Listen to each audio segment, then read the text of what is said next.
Salah satu misi Islam yang penting adalah membebaskan manusia dari ras diskriminasi,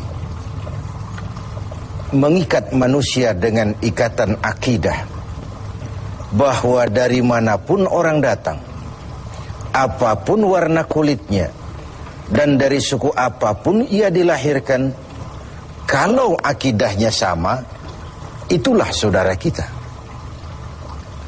Kita bertujuh orang ini mungkin ada yang dari Betawi, dari Jawa Tengah, dari Jawa Timur. Tapi di sini kita merasa kita adalah satu. Apa yang mengikat kita? Akidah. Ternyata ikatan akidah itu jauh lebih kuat daripada ikatan darah sekalipun. Islam membebaskan manusia dari ras diskriminasi. Dan Rasul mengajarkan, innallaha la yanzuru ila suwarikum wala ila amwalikum walakin yanzuru ila qulubikum wa a'malikum. Allah itu tidak melihat potonganmu, Allah tidak melihat hartamu, yang Allah lihat adalah hatimu dan amal perbuatanmu. Kemudian satu-satunya yang menyebabkan manusia lebih tinggi dari yang lain adalah ketakwaannya kepada Allah. Sehingga dalam Al-Quran dijelaskan, inna akramakum indallahi atqakum, yang paling mulia di antara kamu dalam pandangan Allah adalah yang paling bertakwa kepadanya.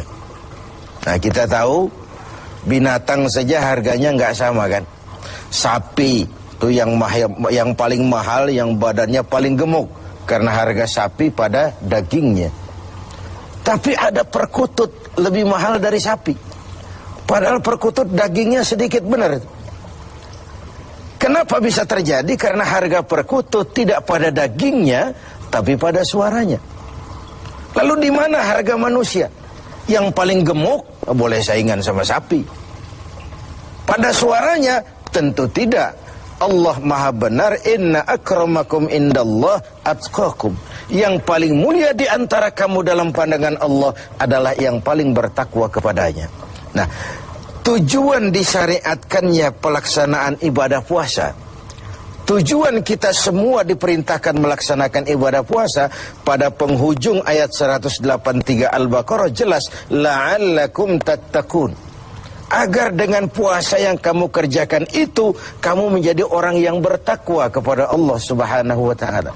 Jadi puasa yang benar harus mengantarkan pelaksananya mencapai maqam, mencapai tingkatan yang disebut ketakwaan itu tadi. Nah, ini pantai yang mau kita tuju dalam melaksanakan ibadah puasa. Jadi puasa berhasil apabila ia mengantar pelaksananya menjadi orang yang semakin bertakwa kepada Allah Subhanahu wa ta'ala. Dengan kata lain, sebenarnya Ramadan ini 1 bulan untuk menghadapi 11 bulan sesudahnya. 1 bulan untuk menghadapi 11 bulan sesudahnya. Di sanalah cerminan ketakwaan itu nanti akan nampak. Sebelum kita lanjutkan berbicara tentang takwa ini, barangkali di antara adik-adik kita yang hadir ada yang akan mengajukan pertanyaan di seputar ketakwaan ini. Dipersilakan. Ada? Ya, silakan. Assalamualaikum warahmatullahi wabarakatuh. Assalamualaikum. Saya mau nanya ini Pak Kiai, kalau orang yang bertakwa itu apakah mengalami skeptis dalam menghadapi kehidupannya? Ya. Demikian. Apakah orang yang bertakwa itu lalu skeptis dalam menjalani kehidupan? Kira-kira gitu maksudnya. Iya. Saya ingin menyatakan bahwa lebih dahulu bahwa sekarang ini banyak orang menggunakan kalimat agama untuk maksud yang tidak sama dengan maksud agama. Lalu terjadi pergeseran nilai. Misalnya yang secara umum kita sudah salah kaprah. Orang meninggal biasanya dikatakan telah berpulang ke rahmatullah. Rahmatullah itu kan artinya rahmatnya Allah, kasih sayang Allah, dan itu artinya sorga. Nah, kira-kira kalau koruptor mati, apa iya pulang ke rahmatullah itu? Kita kan sudah menggunakan kamuflase, kalimat yang tidak sama dengan maksudnya itu. Demikian juga kalimat takwa ini.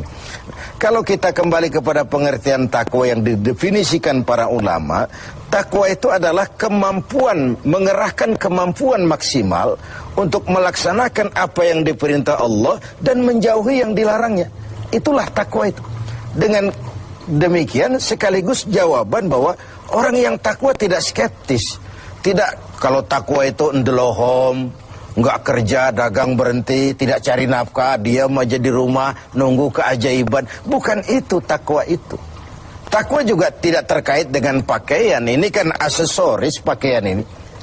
Apalagi sekarang aksesoris, apa kalau saya pakai serban saya lebih takwa dari saudara? Belum tentu. Sekarang ini aksesoris juga sudah kacau. Rocker saja pakai gamis. Ini kan sudah kerancuan aksesoris. Jadi sama sekali itu tidak terkait. Dengan demikian orang yang takwa bukan orang yang skeptis. Dia malah harus orang yang optimis menghadapi kehidupan. Karena sesungguhnya yang namanya takwa, kemampuan melaksanakan yang diperintah, kemampuan menjauhi yang dilarang olehnya. Nah, ini sebuah gambaran bahwa disitulah harga manusia itu. Pada kemampuannya menjadi pelaksana yang diperintah Allah dan meninggalkan apa yang dilarangnya. Sehingga kalimat ini kita dudukan, kan ini takwa ini pun sudah jadi lalap di mulut bangsa kita ini. Pejabat kalau dilantik bertakwa, bertakwa, bertakwa. Habis dilantik jabat takwa ngalor dia ngidul.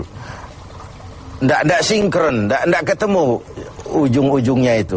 Nah, baik, saya kembali. Jadi jawabannya, orang yang bertakwa bukan orang yang skeptis, tapi orang yang malah rajin berusaha, giat bekerja karena dia tahu takwa itu kemampuan melaksanakan yang diperintah, kemampuan menjauhi yang dilarang. Nah, ini sudah cerminan dari usaha manusia. Yang diperintah Allah itu bukan cuma sholat, zakat, puasa, dan haji. Mencari nafkah, menghidupi anak istri, itu perintah Allah. Nggak pantas orang takwa lalu skeptis, nunggu keajaiban. Itu kan ciri zaman susah. Biasanya kalau zaman lagi susah itu dukunnya laris, dongeng tentang harta karun merebak di mana-mana. Udah susah orang diajak ngelamun aja. Lalu cerita tentang melipat gandakan uang muncul di mana-mana. Nabi palsu gentayangan, aliran-aliran aneh muncul di mana-mana. Itu biasanya kalau zaman sedang susah, yang kayak begitu tuh jadi fenomena dalam kehidupan. Nah, ketakwaan menjadi benteng bagi kita, mengarungi hidup ini sebagaimana seharusnya. Kita manusia terikat oleh hukum kausal, hukum sebab akibat. Kalau begini, ya begitu. Kalau haus, ya mesti minum. Kalau sakit, ya mesti ke dokter. Itu orang yang takwa. Bukan, sudahlah penyakit datang dari Allah, serahin kepada Allah, nanti sembuh sendiri. Enggak. Bahwa nanti sembuh sendiri Allah menghendaki itu soal lain. Tapi sebagai manusia yang bertakwa, kita tetap harus wajib berusaha. Tidak boleh ndelohom, menggelenggam ayam-ayam menunggu keajaiban. Tidak. Nah, ini pola dasarnya. Nah, baik. Sekarang saya kembali kepada takwa itu sendiri. Sudah saya jelaskan bahwa takwa melaksanakan yang diperintah, menjauhi semua yang dilarang. Nah, bagaimana puasa ini membentuk pribadi yang bertakwa? Kita pinjam huruf-huruf takwa itu ya. Ta, qaf, waw, dan ya. Huruf ta, kata Imam Qushairi, simbol daripada sifat tawadu. Orang yang bertakwa adalah orang yang rendah hati. Dia berusaha, ya. Dia bekerja maksimal, memang. Tapi dia sadar bahwa semampu yang dia lakukan adalah berusaha dan berusaha. Kepastian itu haknya Allah. Nah, ini bedanya kita dengan yang lain. Kepastian itu hak Allah.